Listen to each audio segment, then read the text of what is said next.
Hello everyone, welcome to bind edutech. Students, अभी हम लोग electromagnetic induction and alternating current के जो पार्ट 1 है दैट्स आर इलेक्ट्रोमैग्नेटिक इंडक्शन, उसके ऑब्जेक्टिव क्वेश्चंस पर बात कर रहे थे। उससे आगे बढ़ते हुए आज का पहला क्वेश्चन है that a constant current is flowing through a solenoid. Question है a constant current is flowing through a solenoid. A constant current is flowing through a solenoid. An iron rod is inserted in the solenoid along its axis. An iron rod is inserted in the solenoid into solenoid along its axis. Which of the following quantity will not increase. बहुत ही interesting question है कि इनमें से which of the following quantity will not increase.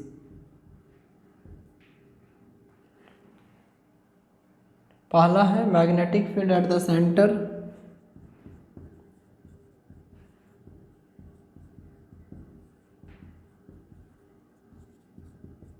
Magnetic field at centre.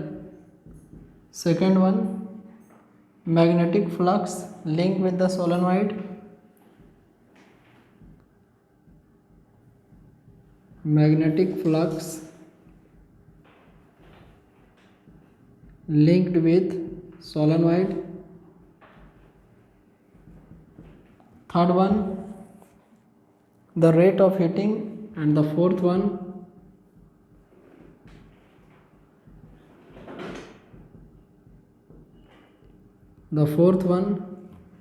is the self inductance of solenoid. The self inductance of solenoid. देखिए, किसी solenoid में जब current pass होता है तो उसके लिए जो मैग्नेटिक फील्ड होता है that's our B is equal to mu naught I. B is equal to mu naught I. और आपसे पूछा जा रहा है एक आयरन रॉड को यदि इंसर्ट कर देते हैं अलोंग द सोलेनॉइड तब क्या होगा। First of all this is a solenoid. इसका मैग्नेटिक फील्ड का फॉर्मूला आपको मिलेगा B is equal to mu naught n I. Along the axis यदि एक रॉड को प्लेस किया जाए, मान लीजिए एक आयरन रॉड को इंसर्ट कर रहे हैं, तो देन फर्स्ट ऑफ ऑल यदि आप आयरन रॉड को इंसर्ट कर रहे हैं तो मैग्नेटिक फील्ड का वैल्यू चेंज हो जाएगा। मैग्नेटिक फ्लक्स का फॉर्मूला होता है phi is equal to B dot A B A cos theta, वो चेंज होगा ओरिएंटेशन चेंज होने के कारण। थर्ड वन है the rate of heating and self inductance of solenoid. देखिए, magnetic field at the centre होता है B is equal to mu naught by 2 I by r. Magnetic flux phi is equal to B A cos theta. Rate of heating यदि निकालना है तो जैसे heating effect of current से हम लोग जानते हैं H बराबर I square t. H is equal to I square t, short में लिखेंगे DH। DH is equal to I square R d t. DH small heat, I square R d t is representing the small time. हम लोग को इसमें पूछ रहा है कि रेट ऑफ जैसे हीटिंग है, जब रेट ऑफ हीटिंग का बात करेंगे तो इसका डिफ्रेंसिएशन करना पड़ेगा d H by d t. D H by d t ये बताएगा rate of change of heat with respect to time. तो इधर हम लोग लिख देंगे d by d t I square R d t. यहाँ से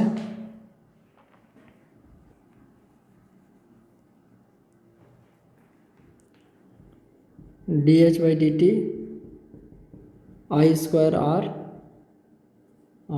यहाँ पर आप direct d t by d t या इतना बाई डी टी भी कर सकते हैं।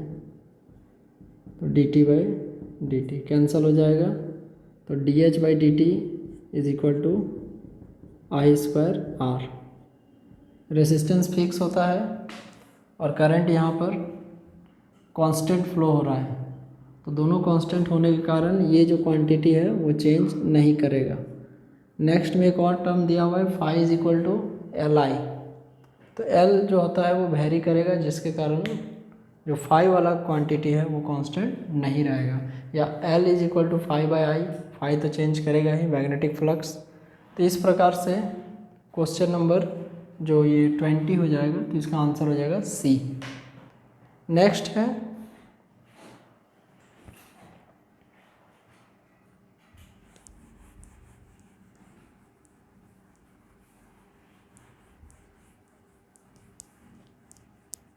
a coil of area 100 centimeter square।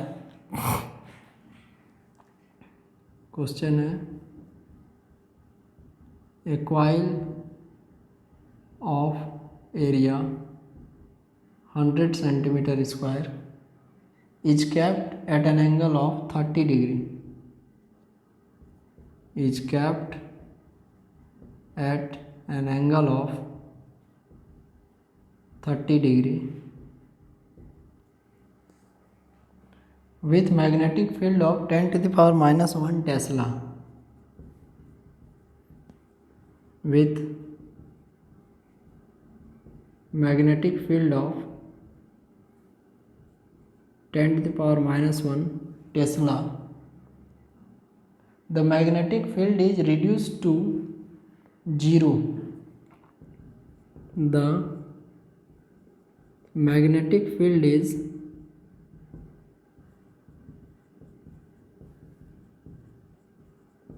reduced to 0 in 10 to the power minus 4 second. The induced EMF in the coil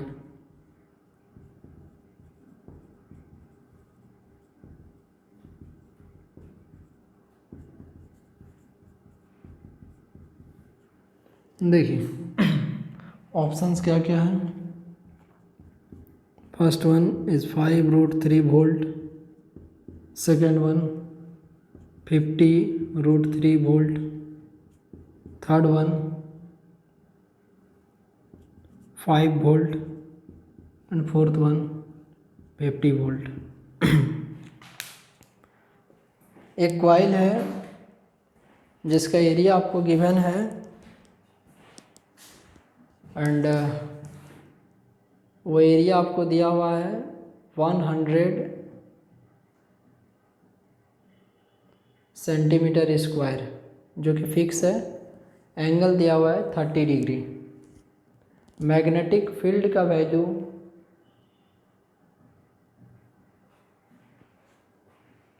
दिया हुआ है 10 to the power minus 1 tesla, और यही magnetic field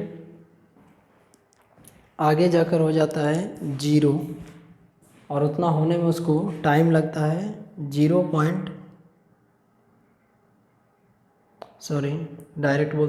the power minus 4 second. You have to tell what is the induced EMF.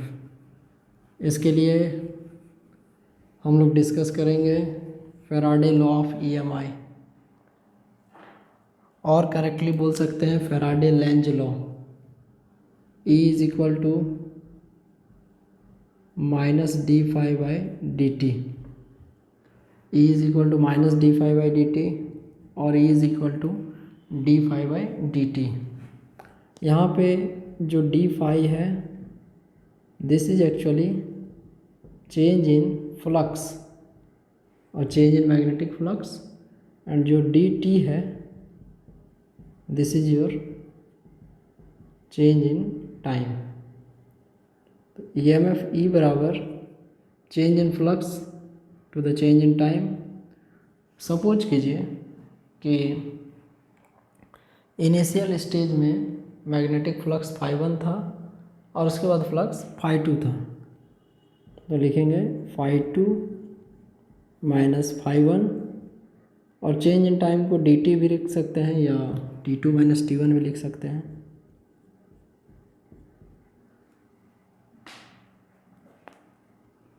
अब phi का formula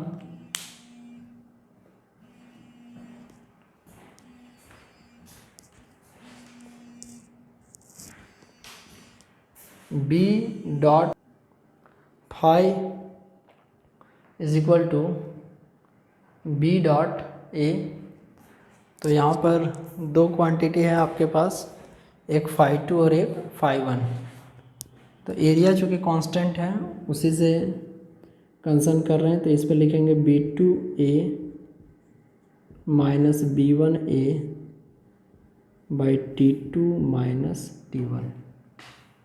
phi is equal to b2a minus b1a by t2 minus t1। b1 b2 बता रहा है आपको magnetic field को। और एक बात, यहाँ पर एक टर्म छूट रहा है and that is cos theta. तो फर्स्ट ऑफ ऑल चूँकि दोनों में कॉस थीटा है तो इसको मॉडिफाइड फॉर्म में b2a cos theta minus b1a cos theta और चेंज इन टाइम को डायरेक्ट डेल्टा t लिखते हैं। इसके बाद फाई बराबर a कॉस थीटा बाहर और उसके बाद b2 minus b1 by delta t। तो फाई बराबर जो a है, तो a के लिए एरिया दिया हुआ है 100 सेंटीमीटर स्क्वायर, 100 सेंटीमीटर का स्क्वायर है। अभी देखिए 1 सेंटीमीटर 10⁻² मीटर, तो यहाँ पर 10⁻² मीटर का स्क्वायर करना पड़ेगा। तो देन क्या आपको मिलेगा, देखिए 10 स्टैंडर्ड यूनिट में कन्वर्ट करने के लिए 10⁻² का square into cos 30 degree b2 minus b1। तो इनिशियल स्टेट में मैग्नेटिक फील्ड 10⁻⁻1 और सॉरी फाइनल में तो 0 हो गया है, इनिशियल में था 10⁻⁻1 डिवाइडेड बटा जो टाइम है वो आपको दिया हुआ है 10⁻⁻4 सेकेंड। ओके, तो यहाँ से 10⁻² into 10⁻⁻4 into √3 by 2 into 10⁻⁻1 into 10⁻4। अब इसके बाद इस इक्वेशन को कम्प्लीटली यदि सॉल्व किया जाएगा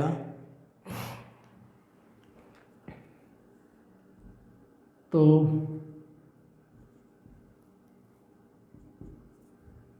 this will have the value,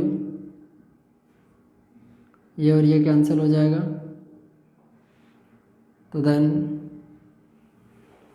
10⁻² 10⁻⁻1, you will have only 10√3/2। यहाँ से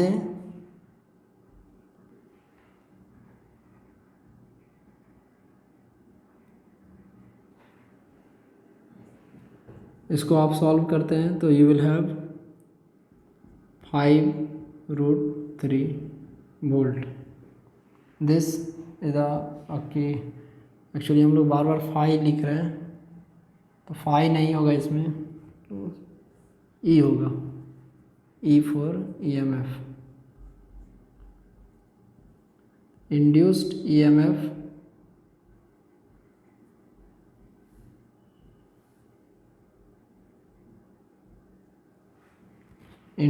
EMF यहाँ पर आ जाएगा 5√3। इसमें देखिए एक कॉइल है जिसका एरिया जो है वो एंगल 30 डिग्री बना रहा है उस मैग्नेटिक फील्ड के साथ। सपोज कीजिए यदि ये सब मैग्नेटिक फील्ड है और ये एंगल बना रहा है 30 डिग्री, और हम लोग जो 5 एंगल यूज करते हैं वो angle between magnetic field and area vector, area vector जो कि इस पर परपेंडिकुलर होगा ये, तो ये एंगल हम लोग को कंसिडर करना पड़ेगा जो कि इसके साथ बना रहा है, तो वो एंगल हो जाएगा cos 60 डिग्री। तो यहाँ पर हम लोग को दोनों में यूज करना पड़ेगा cos 60, और cos 60 का वैल्यू होगा 1/2, तो यहाँ से 1 आ जाएगा और दैट्स वाई आंसर आ जाएगा। कॉमन गलती हम आपको ये करके दिखाएं कि स्टूडेंट्स ऐसे गलती कर सकते हैं, क्योंकि ऐसे परिस्थिति में phi is equal to B.A में ओनली BA cos थीटा में ये ज़रूरी नहीं है कि जो थीटा दिया हुआ है उसी को लिखना है। Actually the theta is the angle between the magnetic field and area vector. थोड़ा कॉन्सेप्ट को आपको क्लियर किया जाए, ये कॉमन गलती है। देखिए ये जो हम लोग फाई यूज करते हैं इसमें इसे B.A लिखते हैं। देखिए यहाँ पे मैग्नेटिक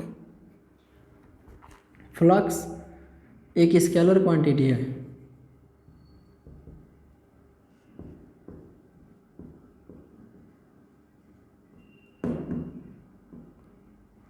ये आपको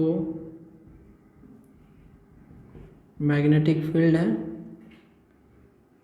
और ये एरिया वेक्टर है।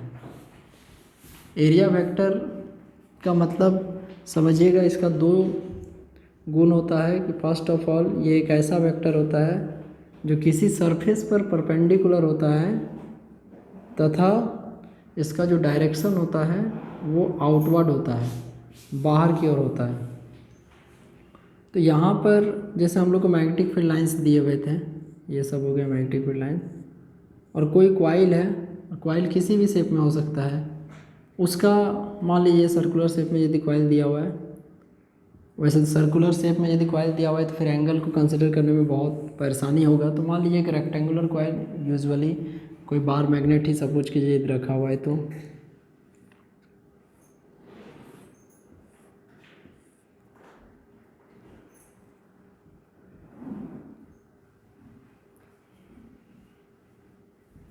देखिए ये मैग्नेटिक फील्ड के साथ 30 डिग्री का मतलब एंगल बना रहा है, बट मैग्नेटिक फ्लक्स में जो हम लोग एरिया वेक्टर और मैग्नेटिक फील्ड के बीच में एंगल लेते हैं, तो देखिए यहाँ से हम लोग लेंगे कि एरिया वेक्टर एक ऐसा वेक्टर होता है जो इस पर परपेंडिकुलर होता है, और इसका यदि कंपोनेंट निकालिएगा तो ये 30 डिग्री है, तो ये हो जाएगा 60 डिग्री, और हम लोग को इस कंपोनेंट के विषय में बात करना है। cos 60 का वैल्यू फिर हो जाएगा 1/2। अब इसमें मैग्नेटिक फील्ड इंडक्शन में यूजुअली एक क्वेश्चन बहुत बार आपको सैम्पल क्वेश्चन है जो परेशान कर सकता है। सवाल है कि henry is the unit of, henry किसका यूनिट है? पहला सेल्फ इंडक्शन, दूसरा म्यूचुअल इंडक्शन, तीसरा both A and B, and चौथा नन ऑफ दीज। देखिए इसमें आपको ये समझना है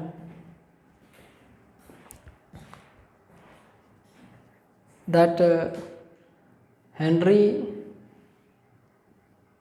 ये नाम पर आधारित है, और हम लोग जानते हैं कि सेल्फ इंडक्टेंस का यूनिट होता है हेनरी।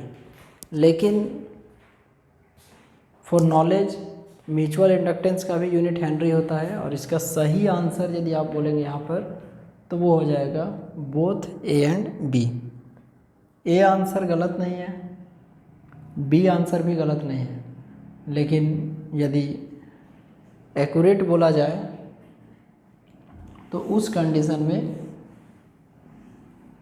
सही answer both A and B होगा। इसी प्रकार से सपोज कीजिए कि डायमेंशन आपको यदि दिया हुआ है, लिखा हुआ है इंडक्टेंस का डायमेंशन ML2T-2 A-2, क्वेश्चन दिया हुआ है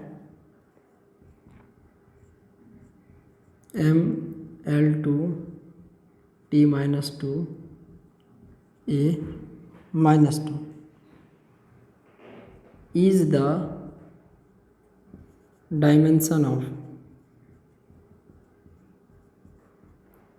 first option self inductance,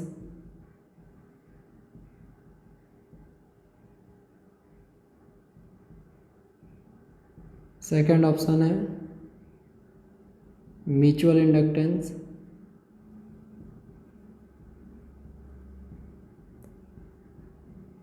सी में बोथ ए एंड बी, और डी में नन ऑफ दीज। तो जिस प्रकार से चाहे तो सेल्फ इंडक्शन हो चाहे तो म्यूचुअल इंडक्शन हो, यूनिट सेम होता है, उसी प्रकार से सेल्फ इंडक्शन और म्यूचुअल इंडक्शन का डायमेंशन भी सेम होता है। एक सवाल और आपसे पूछा जा सकता है कि which one of the following is the Faraday Lenz law, which one of the following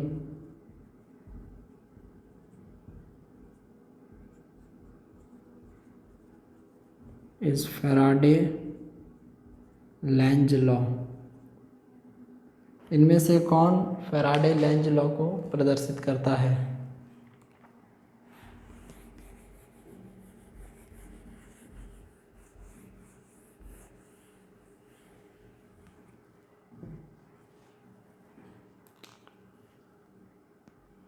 first option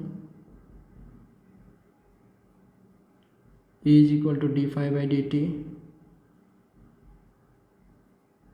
E is equal to minus d∅dt, E is equal to d2∅dt square, और E is equal to d2∅dt square along with the minus sine. देखिए आपसे पूछा जा रहा है कि इनमें से कौन सा फैराडे लेंज लॉ को बताता है। Faraday Lenz law it means to say that इन फार्मूला में से कौन सा ऐसा फार्मूला है जो फैराडे लॉ और लेंज लॉ दोनों को बताता है, मतलब जिसमें दोनों का मिक्सचर है। It means to say that कि जिसमें आप फैराडे लॉ को भी देख सकते हैं और लेंज लॉ को भी देख सकते हैं। तो फैराडे के अनुसार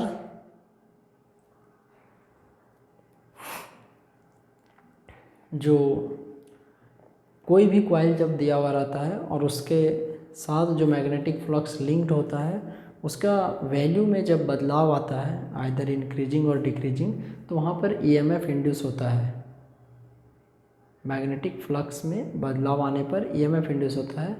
लेकिन लेंज ने कहा था कि वो जो ईएमएफ है वो उसका जो डायरेक्शन है वो कुछ इस प्रकार से होगा कि that the polarity of induced EMF is such that it opposes the cause which produces it.